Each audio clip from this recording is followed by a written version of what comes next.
സാന്ദ്രാനന്ദാവബോധാത്മകമനുപമിതം കാലദേശാവധിഭ്യാം നിർമുക്തം നിത്യമുക്തം നിഗമശതസഹസ്രേണ നിർഭാസ്യമാനം അസ്പഷ്ടം ദൃഷ്ടമാത്രേ പിന്നീടൊരു പുരുഷാർത്ഥാത്മകം ബ്രഹ്മതത്വം തത്താവത് ബാധിതാക്ഷാൽ ഗുരുഭവനപുരേഹം the ഭാഗ്യം ജനാനാം. നമസ്കാരം.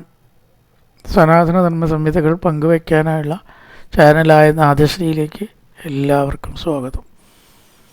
പേര് ചാനൽ സബ്സ്ക്രൈബ് ചെയ്യാനും ലൈക്ക് ചെയ്യാനും ഓർമ്മപ്പെടുത്തിക്കൊള്ളുന്നു. ശ്രീമദ് നാരായണീയത്തിൽ നമ്മൾ പാലാഴി മഥനം കഥയാണ് തുടങ്ങി വെച്ചത്. ദുർവാസാവിൻ്റെ ശാപത്താൽ ജരാനര ബാധിക്കപ്പെട്ടതായ ദേവന്മാർ പാലാഴി തീരത്ത് ചെന്ന് വിഷ്ണുവിനെ സ്തുതിച്ചു. വൈകുണ്ഠനാഥനായിട്ടുള്ള ഭഗവാനെ. അനന്തരം ഭഗവാൻ അവരോട് അതിനുള്ള പോംവഴി നിർദ്ദേശിക്കുകയാണ്. മൂന്നാമത്തെ ശ്ലോകം. ബ്രഹ്മാദേ സ്തുതമഹിമാ ചിരം തദാനീം പ്രാദുഷ്യൻ വരദപുരപ്പരേണദാംന ഹേ ദേവാ ദിദിജകുലേർവിധായ സന്ധിം പീയൂഷം പരിമതതേതി പര്യശാസ്ത്വം. ബ്രഹ്മാദി ദേവന്മാർ ഭഗവാനെ സ്തുതിച്ചു. രണ്ട് തരത്തിലുള്ള സ്തുതിയുണ്ട്. ഒന്ന് പ്രത്യക്ഷ ആവണതിൻ്റെ മുമ്പേ ഒരു സ്തുതി, പ്രത്യക്ഷ ആയതിനു ശേഷം ഒരു സ്തുതി. ഇങ്ങനെ രണ്ട് സ്തുതി നമുക്കതിൽ കാണാം. അജാത ജന്മസ്ഥിതി സംയമായ അഗുണായ നിർവാണ സുഖാർണവായ എന്ന് പറഞ്ഞിട്ടൊരു സ്തുതിയുണ്ട്. ജനിക്കാത്തതും മോക്ഷസുഖം തന്നെ ആയിരിക്കുന്നതും. അതുപോലെ അവിക്രിയം സത്യമനന്തമാദ്യം ഗുഹാശയം നിഷ്ഫളമപ്രതർക്യം, ചിന്തിച്ചറിയാൻ വളരെ വിഷമമുള്ളതും അങ്ങ് പറഞ്ഞിട്ടൊരു സ്തുതിയുണ്ട്. ഒരു യാതൊരു തരത്തിൽ ചലനമില്ലാത്ത ഭഗവാനെ അങ്ങേക്ക് നമസ്കാരം എന്നൊക്കെ പറഞ്ഞിട്ടാണ് ബ്രഹ്മാത്യൈ സ്തുതമഹിമ എന്ന് ഇവിടെ ചുരുക്കി പറഞ്ഞത്. കുറേ ശ്ലോകങ്ങളുണ്ട്. ചിരം തദാനീം പ്രാദുഷ്യൻ വരദപുരപ്പരേണധാംന. അവരുടെ മുമ്പിൽ വളരെയധികം തേജസ്സോടു കൂടിയിട്ട് പ്രത്യക്ഷപ്പെട്ടു. സഹസ്രാർക്കോരുദി കോടി 1000 സൂര്യൻ്റെ പ്രകാശത്തോടു കൂടിയിട്ട് ഭഗവാൻ പ്രത്യക്ഷമായി. പ്രാദുഷ്യൻ വരദ പുരപ്പരേണധാംന. അതിനുശേഷം താഴെ പറയുന്ന വാക്യം പറഞ്ഞു. ഹേ ദേവാ ദിദിജകുലർ പിതായ സന്ധിം പീയൂഷം പരിമതതേതി പര്യശാസ്ത്വം. അല്ലയോ ദേവന്മാരെ, ഹേ ദേവാ, ഈ ജരാനര ഇല്ലാണ്ടാക്കുക എന്ന് പറഞ്ഞാൽ അത്ര എളുപ്പമല്ല. അതിനൊരൊറ്റ വഴിയുള്ളൂ. ദിദിജ കുലേർ സന്ധിം വിധായ. ദിദിജൻ അസുരർ, അസുരർ ദിദിജൻ, ദിദിയിൽ ജനിച്ചവർ അസുരർ. ആ അസുരന്മാരുമായിട്ട് സന്ധി ചെയ്യുക. എന്നിട്ടോ പാലാഴി കടഞ്ഞ് അമൃതം എടുക്കണം. ദിദിജ കുലേർ സന്ധിം വിധായ പീയൂഷം പരിമതതേ. ഇതി പാലാഴി കടയണം. അസുരന്മാരുമായിട്ട് യോജിച്ച് പാലാഴി കടയണം. പീയൂഷം പരിമതതേതി പര്യശാസ്ത്വം. അങ്ങനെ അവിടുന്ന് നിർദ്ദേശിച്ചു, ഉപദേശിച്ചു. എന്തിനാണ് അസുരന്മാരുമായിട്ട് കൂടുന്നത്? ഒരു ചോദ്യം വരാം. ദേവന്മാർ പോയിട്ടാണ് കടഞ്ഞാൽ പോരെ? അത് അവരെ കൊണ്ട് സാധിക്കില്ല. ശാരീരിക ശക്തിയിൽ അസുരന്മാർ മുമ്പിലാണ് ദേവന്മാരെക്കാൾ. ബുദ്ധിശക്തിയിലോ ദേവന്മാരാണ് കൂടുതൽ. അസുരന്മാർക്ക് അത്രയില്ല. ഇത് രണ്ടും കൂടി യോജിപ്പിച്ചാൽ ഈ ലോകത്തിൽ എന്തും നടക്കും. അങ്ങനെ ചെയ്താലേ നടക്കുകയുള്ളൂ. ബുദ്ധിക്ക് ബുദ്ധി വേണം, കായിക ശക്തിക്ക് അതും വേണം, വേണ്ടേ? അപ്പോൾ ഇത് രണ്ടും കൂടി യോജിപ്പിക്കണം. ഇവിടെ ഒരു തത്വം കൂടി നമ്മൾ മനസ്സിലാക്കേണ്ടത്, ഈ ലോകത്തിൽ ജീവിക്കണ സമയത്ത് ചിലപ്പോൾ പലരുടെ കൂടെയും നമുക്ക് കൂടേണ്ടി വരും. ഒരു പ്രായോഗിക തത്വമാണ്. ചില ആൾക്കാരുണ്ട് എന്ത് കാര്യത്തിനും സൂക്ഷ്മം ചിന്തിച്ചിട്ട് അയാളെ ഗുണദോഷിക്കുക. അതന്നെ ശരിയല്ല എന്നാണ്. കാരണം നമ്മുടെ കയ്യിൽ തെറ്റുണ്ട്, കുറവുണ്ട് എന്ന് ഓർത്താൽ നമുക്ക് വേറെ ആളെ കുറ്റം പറയാൻ അർഹത ഉണ്ടോ? അങ്ങനെ ചെയ്യരുത്. നമ്മുടെയിലും കുറവും കുറ്റമുണ്ട്. അപ്പോൾ എല്ലാവരുടെയിലും ഉണ്ടാവും. പക്ഷേ സമൂഹത്തിൽ ജീവിക്കുമ്പോൾ പലരുടെ പലരുടെ ഒത്താശകളും സഹായവും നമുക്ക് വേണ്ടി വരും. ഒറ്റയ്ക്ക് ആർക്കെങ്കിലും ലോകത്തിൽ ജീവിക്കാൻ പറ്റുമോ? അപ്പം അത്തരം ഒരു ചിന്ത ചെയ്തിട്ട് മാത്രം ഈ ലോകത്തിൽ നമ്മൾ ജീവിക്കുക എന്നത് അപ്രായോഗികമാണ്. ഇപ്പോൾ ഒരു ഓട്ടോറിക്ഷ വിളിക്കേണ്ട കാര്യം തന്നെ ചിന്തിക്കുക നോക്കൂ. അയാൾ പറ്റില്ല കേട്ടോ, അയാൾ വേണ്ട, അയാൾ ഓവറാ സ്പീഡ്. വേറെ ചില അയാൾ മെല്ലേ പോവുള്ളൂ, അയാളെ വിളിക്കാറില്ല. വേറെ ആൾക്കോ അയാൾ ചാർജ് ഓവറാട്ടോ, വേണ്ട. നമുക്കിഷ്ടമുള്ള ചാർജ് കൊടുത്ത് നമ്മൾ ഇഷ്ടം പോലെ ഓടിക്കണത് നമ്മൾ തന്നെ ഓടിക്കണം, വേണ്ടേ? അപ്പം അങ്ങനെ നോക്കിയാൽ ഒരു വണ്ടിയും നമുക്ക് സൗകര്യം ഉണ്ടാവില്ല. അപകടം വന്നാൽ ഏത് വണ്ടിയാണ് കിട്ടുക നമുക്ക് പറയാൻ പറ്റില്ല. നമ്മുടെ കയ്യിൽ വണ്ടി ഇല്ലെങ്കിൽ കിട്ടുമോ? അതിൽ വണ്ടി ഇല്ലാത്തവരുടെ കാര്യമാണ് പറയണം. ഒരു ഉദാഹരണം പറഞ്ഞു എന്നേ ഉള്ളൂ.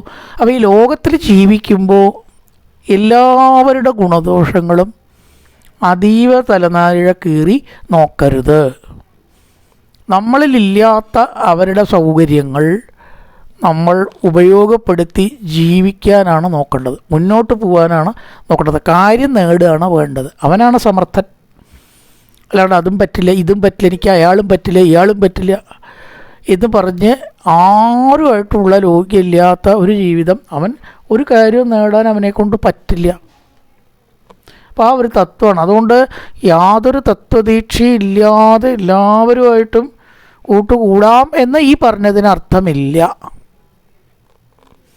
കാര്യം നടക്കാൻ വേണ്ടി എന്നാണ്, അതിന് വേണ്ടിയുള്ളൂ. അല്ലാതെ നമ്മുടെ സൗഹൃദം നോക്കുമ്പോൾ എല്ലാം നോക്കിയിട്ടേ പറ്റൂ. കൃഷ്ണനും അർജുനനും തമ്മിലുള്ള സൗഹൃദമൊക്കെ നോക്കിയിട്ടാണ്, രണ്ടാൾക്കും പരസ്പരം സമ്മതമാണ്. അത്തരത്തിലുള്ള സൗഹൃദം നോക്കുമ്പോൾ നോക്കണം, അല്ലാതെ ബാഹ്യ കാര്യങ്ങൾക്ക് വേണ്ടി നോക്കരുത്. നോക്കിയാൽ ഒരു കാര്യവും നടക്കില്ല. അവൻ ഈ ലോകത്തിൽ ഒറ്റപ്പെട്ട് അങ്ങനെ കഴിയുക. അപ്പം അത് വേണ്ട എന്നൊരു തത്വമാണ് ഈ കയ്യിൽ നിന്ന് പിടിച്ചത്. അസുരന്മാരുടെ കായിക ശക്തിയും തലഴി കടയണച്ചാൽ അത് വേണം. മന്ദരപർവ്വതം കൊണ്ടാണ് കടയാൻ പോണത്. എളുപ്പത്തിൽ ദേവന്മാർക്ക് പൊക്കിയ പൊങ്ങുമോ? കടയാൻ ശക്തി കിട്ടുമോ? കിട്ടില്ല. അപ്പോൾ ആ ശക്തിക്ക് ഒരു അല്ലെങ്കിൽ ഒരു സഹായം എന്ന നിലയ്ക്ക് അസുരശക്തി ഉപയോഗിക്കുകയും ചെയ്യാം. ബ്രഹ്മാദ്യേസ്തുതമഹിമാ ചിരന്തദാനീം പ്രാദുഷ്ടൻ വരദപുരപ്പരേണധാംന ഹേ ദേവ ദിതിജ കുല അസുരന്മാർ വിധായ സന്ധിം പീയൂഷം പരിമതതേതി പര്യശാസ്ത്വം സന്ധാനം കൃതപതിദാനവേ തുരൗഘേ മന്ദാനം നയതി മദേന മന്ദരാത്രിം ഭ്രഷ്ടയസ്മിൻ ബദരമിവോദ്വഹൻ ഖഗേന്ദ്രേ സദ്ദത്തം വിനിഹിതവാൻ പയപ്പയോദൗ. പാലാഴി കടയണമെങ്കിൽ എന്തൊക്കെ വേണം? സാമഗ്രികൾ. ആദ്യമായിട്ട് മന്ദരപർവ്വതത്തെ കടകോലാക്കുക. ആദ്യം കടകോലാണല്ലോ വേണ്ടത്. മന്ദാനം നയതി മദേന മന്ദരാത്രിം കടകോല്. മന്ദരപർവ്വതത്തെ കടകോലാക്കുക. മന്ദരപർവ്വതം പൊതുവെ ഒരു ശ്രേഷ്ഠമായിട്ടുള്ള പർവ്വതമായിട്ടാണ് കണക്കാക്കുന്നത്. വാസുകിയെ കയറാക്കണം, അതും പറഞ്ഞിട്ടുണ്ട്. ഒരു വാസുകിയെ പോയി വിളിച്ചപ്പോൾ വാസുകി ആദ്യം മടിച്ചു, പിന്നീടാണ് സമ്മതിക്കുന്നത്. എൻ്റെ ശരീരം കേടുവരില്ലേ എന്ന് വാസുകിക്ക് സംശയം ന്യായമാണ്. ചിറ്റി വരിഞ്ഞ് കളയുമ്പോഴേ ആ ശരീരം പിന്നെ എന്തിനാ പറ്റുക? മുഴുവൻ നുറുങ്ങി നാശാവില്ലേ? അപ്പോൾ പറഞ്ഞു അമൃതം കിട്ടും. ആ അമൃതം കഴിച്ചാൽ എന്തെല്ലാം കേട് ശരീരത്തിന് വന്നാലും നേരെയാവും വാസുകി. മാത്രമല്ല ഒരിക്കലും പിന്നെ നിനക്ക് മരിക്കണ്ട. അത് കേട്ടപ്പോൾ വാസുകിക്ക് ഉത്സാഹം. ഇനി എനിക്ക് മരിക്കണ്ട അല്ലേ, അമൃതം കിട്ടിയ ഇല്ല, എന്നാൽ ഞാൻ വരാം എന്ന് പറഞ്ഞു. എത്ര ദുഃഖകരമാണെങ്കിലും ഇവിടെ ജീവിക്കാനാ എല്ലാ വിട്ടികളുടെ ഇഷ്ടം. 4 ദിവസം ഇവിടെ അധികം കഴിയാൻ എന്താ മാർഗം? ഈ നരക ദുരിതത്തിലേ ഒരു നിമിഷം ഇവിടുന്ന് പോവല്ലേ ബുദ്ധിയിലോരാഗ്രഹിക്കുക. അപ്പോൾ വാസുകി ആഗ്രഹിച്ചു മരിക്കണ്ട, എല്ലാവർക്കും ഈ ശരീരത്തിനോട് അത്ര ഇഷ്ടം. ദുഃഖമല്ലാണ്ട് ശരീരം ഒന്നും തരില്ല കേട്ടോ, ഒന്നും തരില്ല.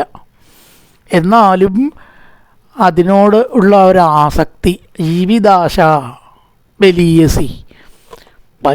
ആസക്തി. അപ്പോൾ അതുകൊണ്ട് വാസുകി സമ്മതിച്ചു. സന്ധാനം കൃതവതി ദാനവൈതുരൗകേ മന്ദാനം നയതി മദേന മന്ദരാത്രിം. ആ മന്ദരപർവ്വതം കൊണ്ടുവരുമ്പോൾ ഭ്രഷ്ടേസ്മിൻ ബദരമിവോദ്വഹൻ കേന്ദ്രേ, ഈ ശക്തി ഉണ്ട്, ബുദ്ധിശക്തി ഉണ്ട്, എങ്കിലും ഏത് കാര്യത്തിൻ്റെ വിജയത്തിനും ദൈവാധീനം കൂടി വേണം. ഭഗവാന്റെ അനുഗ്രഹം ഇതിൻ്റെ പിന്നിലില്ലെങ്കിൽ ശക്തിയും ബുദ്ധിയും ഒക്കെ വ്യർത്ഥം. അത് കാണിക്കണം. ഭ്രഷ്ടേസ്മിൻ, മന്ദരപർവ്വതം ഇവർ കൊണ്ടുവരുമ്പോൾ അത് താങ്ങാൻ ഇവർക്ക് കഴിയുന്നില്ല. അസുരന്മാരുടെ ശക്തി പോരാ, ദേവന്മാർക്ക് ശക്തിയില്ല. ചിലരുടെ കൈ അതിൻ്റെ ഇടയിൽ കുടുങ്ങി, ചിലരുടെ കാല് അതിൻ്റെ ഇടയിൽ കുടുങ്ങി. വെച്ച സാധനം എടുത്തുകൊണ്ടിരുന്ന പോലെ എടുത്തുകൊണ്ടിരാം എന്നാണ് അവർ വിചാരിച്ചത്. ഭഗവാൻ വിചാരിച്ചു അങ്ങനെയൊന്നും കൊണ്ടുവരാൻ പറ്റില്ല എന്നൊന്ന് പഠിപ്പിക്കണം. തൻ്റെ സാന്നിധ്യം ഇല്ലാതെ കൈയൊന്ന് അനക്കാനോ കാലൊന്ന് അനക്കാനോ നമുക്ക് പറ്റുമോ? ആ മന്ദരപർവ്വതത്തിൻ്റെ ഇടയിൽ തല കുടുങ്ങിയിട്ടും കൈ കുടുങ്ങിയിട്ടും അംഗഭംഗം വന്നിട്ടും കുറേ പേർ ദുഃഖിച്ചു. അതിൽ അസുരന്മാരും പെടും, ദേവന്മാരും. ഭഗവാൻ എന്ത് ചെയ്തു? ബദരമിവോദ്വഹൻ, ഭ്രഷ്ടയസ്മിൻ, കയ്യിൽ നിന്ന് പോയി എന്നർത്ഥം. ബദരം എന്ന് പറഞ്ഞാൽ ചെറിയ നെല്ലിക്ക. ഒരു നെല്ലിക്ക എടുത്ത് വയ്ക്കണ രാഘവത്തിൽ ഭഗവാൻ എന്ത് ചെയ്തു? ഈ മന്ദരപർവ്വതത്തെ ഗരുഡൻ്റെ മുകളിലാണ് കയറ്റിയിട്ട് ഇങ്ങോട്ട് മാറി. നിങ്ങളെ കൊണ്ടൊക്കെ എത്ര തന്നെ പറ്റുള്ളൂ. അതൊന്ന് മനസ്സിലാക്കാൻ തന്നെ ഞാനൊന്ന് തൽക്കാലം മാറിയത്. ഖഗേന്ദ്രേ, ഗരുഡൻ. ആ ഗരുഡൻ്റെ പുറത്താണ്ട് കയറ്റി വെച്ചു ഭഗവാൻ. ഗരുഡ നടക്ക്. എത്ര എളുപ്പം കഴിഞ്ഞു അറിയോ? അതിവേഗത്തിൽ ഗരുഡൻ മന്ദരപർവ്വതത്തെ കൊണ്ട് പാലാഴിയിലേക്കാണ് കൊണ്ടുവന്ന് വെച്ചു. സദ്യസ്തം വിനഹിതവാൻ പയപ്പയോധൗ പയോധി, പാലാഴി. ആ പാലാഴിയിൽ മന്ദരപർവ്വതം അങ്ങോട്ട് സ്ഥാപിച്ചു. ഇനി കടച്ചിൽ അങ്ങോട്ട് തുടങ്ങുകയാണ് തുടർന്നുള്ള ശ്ലോകങ്ങളിൽ. സന്ധാനം കൃതവതി ദാനവൈതുരൗഘേ മന്ദാനം നയതി മദേന മന്ദരാർദ്രിം. കടയാൻ കടകോലായിട്ടുള്ള മന്ദരപർവ്വതത്തെ കൊണ്ടുവരാം. മന്ദാനം കടകോല്, കടകോല്.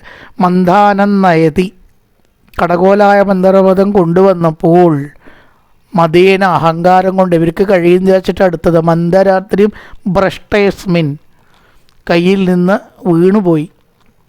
ഭഗവാനോ ഒരു നെല്ലിക്ക പോലെ ബദരമിവോദ്വഹൻ ഖഗേന്ദ്രേ, നെല്ലിക്ക പോലെ ഗരുഡൻ്റെ പുറത്ത് കയറ്റി വെച്ച് സദ്യ തം വിനിഹിതവാൻ പയപ്പയോധോ, പാലാഴിയിൽ സ്ഥാപിച്ചു. പാലാഴി കടയാനുള്ള പശ്ചാത്തലം ഒരുക്കി കൊടുത്തു എന്നും പറയാം. കായേന വാചാ മനസേന്ദ്രിയർവാ ബുദ്ധ്യാത്മനാ വാ പ്രകൃതേ സ്വഭാവാൻ കരോതി യത്യർത്ഥകലം പരസ്മൈ നാരായണായേതി സമർപ്പയാമി. നല്ലൊരു പ്രഭാതം എല്ലാവർക്കും ആശംസിച്ചുകൊണ്ട് നിർത്തുന്നു. നമസ്കാരം.